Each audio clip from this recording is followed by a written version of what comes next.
fellow clinicians, welcome to a brand new week, and it's Tuesday, and it's the start of our week here in Australia because we had a public holiday yesterday. And as much as I wanted to work because I was feeling all the anxiousness about the tasks that need completing, I actually didn't do any work, and I am feeling pretty good today, which is kind of nice. It was actually really refreshing having some energy over the weekend, which is not something I've been able to say for a long period of time. That being said, however, I didn't get through an entire week migraine free. I had one of those on Saturday. I wonder what that is that's just dropped on the floor. It's not important. Hey, Angela, actually, as I pressed go live, I went, oh, I wonder if Angela's awake or if she's got clients at the moment. So it's lovely to see you, lovely lady, from the other side of the world, so far away. Isn't it awesome what technology allows us to do? Hey, I wanted to stimulate some discussion around a couple of things today and trying not to confuse the issue. But there's been this incredible redistribution of things and stuff. And one of those things has been the way ideal clients or prospective clients or people who book us for speaking engagements or people who want to buy our training have access to cash. And I've seen this conversation come up a lot. Now, I think a lot of us get the concept that when we are talking about an ideal client, we also need to understand that this potential client needs to have some mechanism of being able to pay for our services, whether you're in pure private pay or whether you do co-pays or partial funding, or you get completely funded by insurance or employers or EAP or something else. A part of our thinking when we're marketing and when we're talking to potential clients is, how are you going to pay for our services? Because I don't know about you, but I don't do this for free. I could, but I choose not to. This is how I feed my family and look after my retirement. The same thing needs to be said for speaking engagements and people who are going to purchase our training. So there's a lot of people want to get into speaking and they want to charge big bucks and get paid mozza for speaking, which is not always the best way to be speaking, but anywho.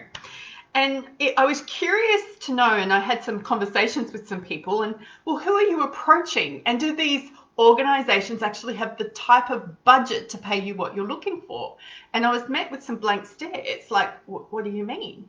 It's like, well, not just because somebody is going, I need a speaker for this thing, doesn't mean that it comes with a budget or even a big budget or a big enough budget. And it became clear to me during that conversation that these people that I was talking to hadn't done the work around how is this the ideal client work around somebody who's going to pay for my speaking. There is just this perception that if I throw my hat in the ring, someone's going to see that my expertise is good enough, and then I'm going to get paid lots and lots of money to be a speaker, and I'm going to be famous, and it's going to be awesome, and I'm going to feel amazing. It doesn't really work like that. And right now, most in-person speaking gigs have gone away, and the competition for online speaking gigs is tremendous.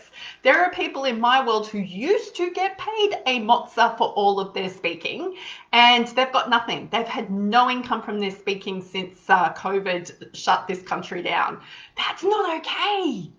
So to be thinking like, oh my God, their income streams just dried up. That's it. They didn't have anything else ready to go or any other way of being able to talk about that. So if you want to be paid as a speaker and want to attract big dollars, and that's important to you, then please understand that your job is to do the work and find out where you can be paid for this. Where is your message going to be on point for an audience, and where are you going to meet the pain points of an audience that an organization is willing to part with thousands of dollars to have you come and speak? It's not just a guaranteed thing. So your job is to do that work. And then on top of that, if you want to be paid that kind of money and you want to have a reputation for being a really good speaker that attracts that kind of revenue, then you actually need to go and do the work to become a really good speaker. And then you have to do the work to position yourself as that speaker. There are other reasons to do speaking. Speaking has always allowed me to fill other income streams in my business.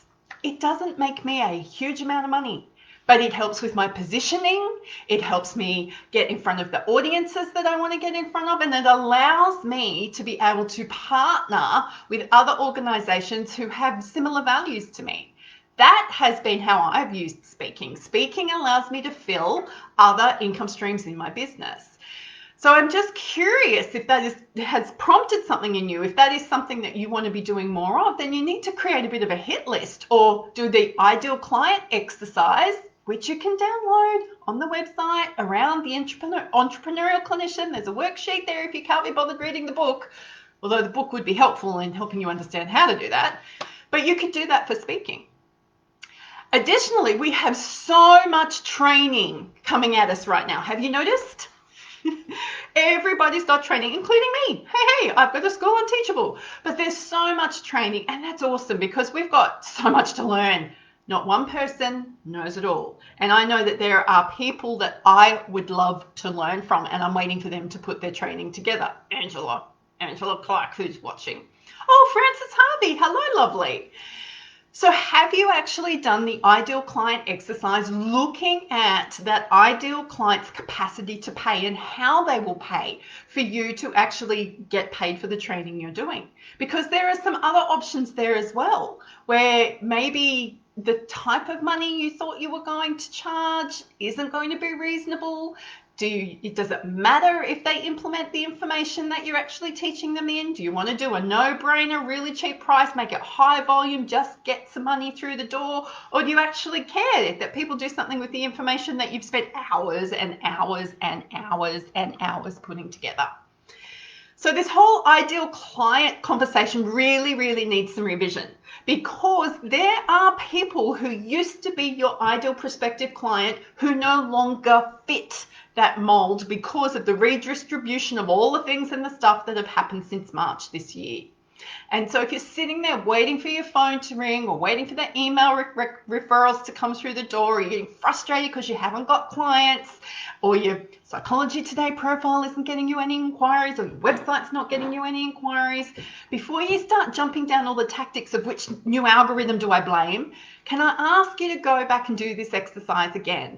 Can I ask you to spend some time revising, has your prospective ideal client got the capacity to pay, or do you actually need to go and look at different ways to get them funding to be able to participate in services with you? We've got more work to do than just turning up and being available. We are so desperately needed, but if people can't access us, then it's kind of a bit useless. Anyway, here endeth the word from the Jojo today. So that's the end of my workday. I hope that was informative and got you thinking about some things for yourself. And I am looking forward to coming to you again later this week. But until then, go be your awesome self.